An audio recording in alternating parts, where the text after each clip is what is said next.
Beleza, vamos aqui resolver esse problema que consiste em uma equação trigonométrica, basicamente. Então, dado tangente de x em função de cosseno de x, eu quero que você ache seno de x. Então, o primeiro passo é trabalhar a primeira equação. Então, tangente de x, eu vou escrever ele como seno sobre cosseno, e eu vou manter o 3 cosseno de x. E aí, o próximo passo é você passar o 3 cosseno de x para o lado esquerdo da equação, já fazendo a modificação do denominador, né? E aí você vai ficar com isso aqui. Agora, o próximo passo é dizer que cosseno de x é não nulo, é diferente de zero, e o numerador tem que ser zero para que aquilo ali seja zero, né? Para que aquela fração seja zero. Então é isso que eu vou escrever. Seno de x tem que ser 3 cosseno 2 de x, porque só assim para o denominador ser nulo. E o denominador, o numerador, e o denominador precisa ser não nulo, certo? E essa passagem é importante porque ela vai ser necessária lá no final, quando você tiver em dúvida com relação a qual sinal tomar para o seno de x, que é o que a gente quer achar, certo? Então, você lembra lá da relação fundamental da trigonometria, que é basicamente um Pitágoras. E aqui cabe o comentário. Não resolva em cosseno, porque aí vai dar muito mais trabalho e a pergunta já foi direcionada para reduzir esse trabalho, né? O que você vai fazer é substituir cosseno ao quadrado de x em função de seno ao quadrado de x. Então, fazendo essa substituição que eu acabei de mencionar, você vai ficar com seno de x, que é igual 3 vezes cosseno ao quadrado de x. Só que cosseno ao quadrado de x é 1 menos seno ao quadrado de x. Certo? E a partir daqui você vê que caiu numa equação de segundo grau, cuja variável você pode entender como seno de x. Né? Você poderia entender como o próprio x, mas aqui, para esse caso em particular, para esse exercício em particular, você toma seno de x como sendo a sua variável. Né? Então a gente vai resolver em seno de x.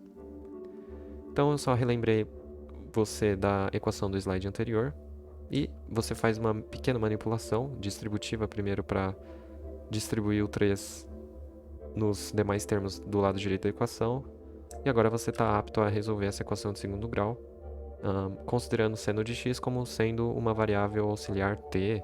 Eu não vou fazer isso porque não faz sentido e a visualização aqui já é auto-evidente o suficiente para você entender que isso é uma equação de segundo grau que a gente está resolvendo na variável seno de x.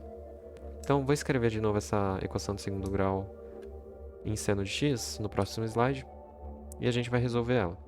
Então, aplica Bhaskara e você vai ficar basicamente com isso aqui.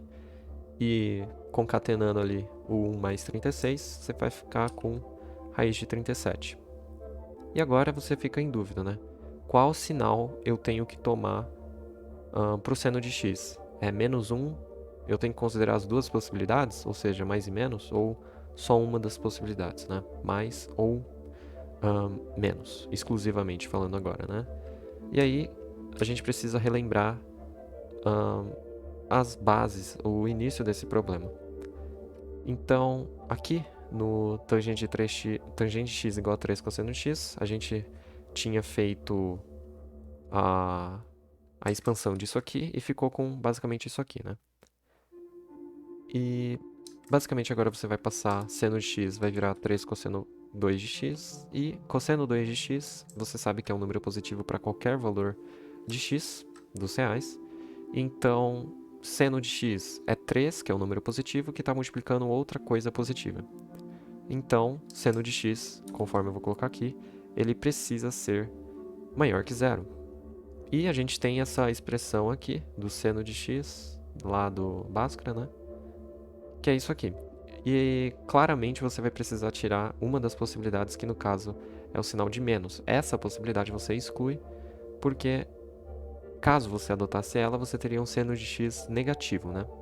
E a gente não quer isso definitivamente por causa dessa condição intrínseca ao enunciado do problema. Ainda que de forma não explícita, ela está jogando essa informação para você de que seno de x é positivo. Então, é evidente que o sinal é positivo, e de fato. Portanto, você exclui a possibilidade que contém o sinal negativo lá do raiz quadrada, né? E vai ficar com menos 1 mais raiz de 37 sobre 6.